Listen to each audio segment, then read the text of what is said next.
প্রচণ্ড গরমে কাজ করতে গিয়ে নাকাল অবস্থা। শ্রমজীবী মানুষের অসহ্য গরমে অনেকে হয়ে পড়ছেন অসুস্থ। ক্লান্ত সময় আগের মতো কাজ করতে না পারায় কমেছে আয়ও। এই অবস্থায় বিভিন্ন জেলায় পথচারী ভ্যান চালক সহ বিভিন্ন পেশার মানুষের মাঝে বিশুদ্ধ পানি ও খাবার স্যালাইন বিতরণ করা হচ্ছে। সহকর্মীদের তথ্য ও ছবিতে প্রতিবেদন। চুয়াডাঙ্গায় তীব্র গরম উপেক্ষা করে ঘর থেকে বের হলেও স্বস্তি নেই শ্রমজীবীদের। তাই কাজের ফাঁকে ক্লান্তি নিয়ে ঘুমিয়ে পড়েন অনেকে। বিরূপ প্রভাব পড়েছে আয় রোজগারেও। গরম তো দাঁড়াতে পারছি না, গাড়ি লাগাতে পারছি না, কাজ কর্ম করতে পারছি না, এমনি ছুটে বেড়াচ্ছি, সামাজিক তাপ পাচ্ছি না। প্রচন্ড গরমে আমরা অতিষ্ঠ বেড়ে যাচ্ছি, কোনো কাজ কাম আমরা করতে পারছি না এই গরমে। তাপমাত্রার তালিকায় এগিয়ে যশোরও। গরমে ভিজে যাচ্ছে শ্রমজীবীদের জামা, কিন্তু থেমে নেই কাজ।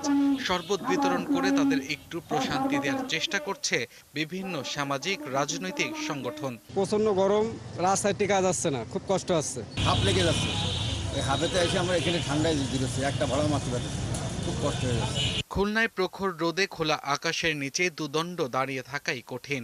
এ অবস্থায় সেখানে প্রশাসন সহ বিভিন্ন সংগঠনের পক্ষ থেকে ছাতা বিতরণ করা হচ্ছে। মানিকগঞ্জে তীব্র গরমে জনজীবন স্থবির হয়ে পড়েছে। এখানেও জেলা প্রশাসনের পক্ষ থেকে সড়কের মোড়ে মোড়ে সরবরাহ করা হচ্ছে খাবার স্যালাইন। জামালপুরে কাঠ ফাটা রোদে পথঘাট সবকিছুই উত্তপ্ত। এ অবস্থায় চরম পিপাসায় কাতর হয়ে পড়ছে পথচারীরা। এর মধ্যেও কিছুটা স্বস্তি খুঁজে পাচ্ছেন বরফ গলা নানা প্রকারের শরবতে। নীলফামারীতে খেতে সেচ দিতে দিতেই শুকিয়ে যাচ্ছে পানি।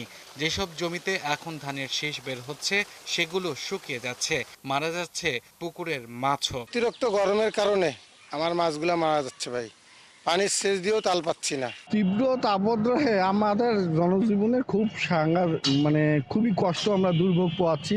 গাইবান্ধায় বিশেষ করে বিপাকে পড়েছেন খামারিরা। তাপ ও প্রবাহে খামারের পশুকে দিনে 3 বার গোসল করানো সহ বেশ কয়েকবার পানি ছিটিয়েও কাজ হচ্ছে না। আব্দুল্লাল মামুন, ৭১।